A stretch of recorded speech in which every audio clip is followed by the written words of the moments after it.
আল্লাহ পাক রব্বুল আলামিন পৃথিবীর মধ্যে যত নিয়ামত আমাদেরকে দিয়েছেন, সমস্ত নিয়ামতের মধ্যে সবচেয়ে বড় নিয়ামত হলো ঈমানের নিয়ামত, ইসলামের নিয়ামত। আর আমরা যারা মুসলমান মুমিন, আমাদের সবচেয়ে বড় পরিচয় হলো আমি একজন মুসলমান, আমি একজন মুমিন। দুনিয়াতে আসার সময় আমরা উপাধি নিয়ে এসেছি, এই উপাধি নিয়েই আমাদেরকে দুনিয়াতে থাকতে হবে,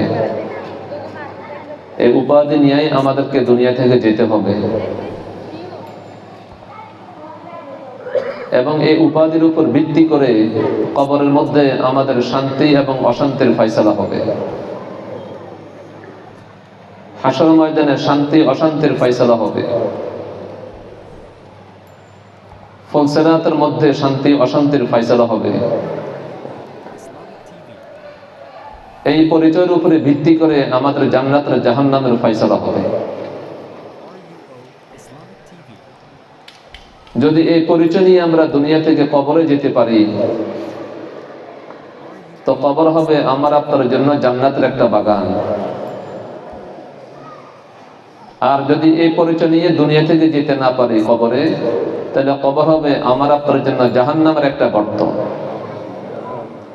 আল্লাহ রাব্বুল আলামিন আমাদেরকে ঈমান নিয়ে কবরে যাওয়ার তৌফিক দান করুন।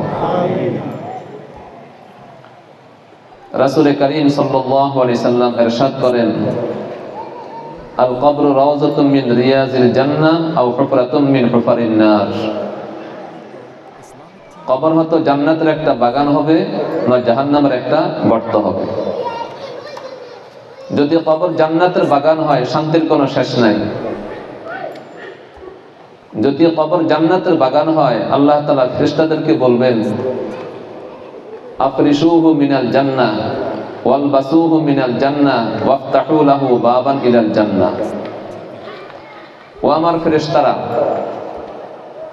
আমার এই মুমিন বান্দা বান্দির কবরে জান্নাতের বিছানা বিছাইয়ে দাও, তাকে জান্নাতের পোশাক পরিধান করাইয়ে দাও, এবং জান্নাতের দিকে তার কবর রাস্তা খুলে দাও। জান্নাতের বিছানা বিছাই দেওয়া হবে, জান্নাতের পোশাক পরিধান করানো হবে, এবং জান্নাতের দিকে রাস্তা উন্মুক্ত করে দেওয়া হবে। জান্নাতের ঠান্ডা বাতাস, সুবাসিত বাতাস তার কবরে আসতেই থাকবে। শুধু এই নয়, নবী আকরাম সাল্লাল্লাহু আলাইহি সাল্লাম বলেন, তার কবর এত প্রশস্ত করে দেওয়া হবে, চোখের দৃষ্টি যতটুকু যাবে তার কবর এত প্রশস্ত করে দেওয়া হবে। তাই না, কবরের মধ্যে এমন শান্তি পাওয়ার জন্য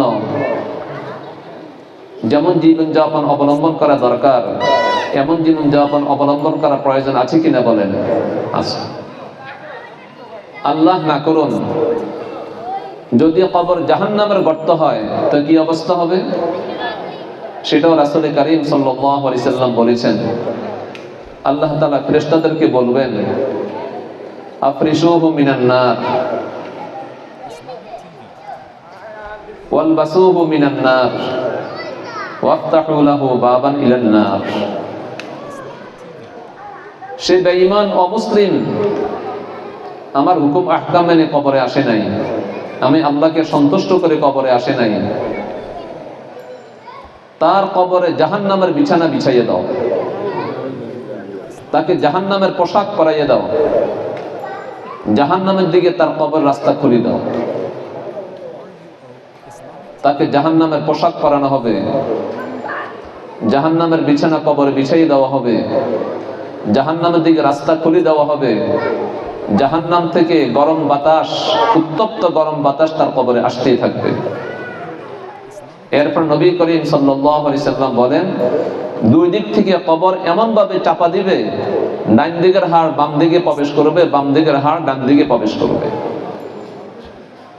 সে ব্যক্তি এত জোরে চিৎকার করতে থাকবে, জিন এবং ইনসান ব্যতীত দুনিয়ার সমস্ত মাখলুক তার চিৎকারকে শুনতে থাকবে। তো কবরে জান্নাত আর জাহান্নামের ফয়সালা, কবরে শান্তি অশান্তির ফয়সালার ভিত্তি হবে ঈমানের উপর। যদি ঈমান নিয়ে যেতে পারে কবরে শান্তির ফয়সালা হবে, যদি ঈমান নিয়ে যেতে না পারে কবরে অশান্তির ফয়সালা হবে।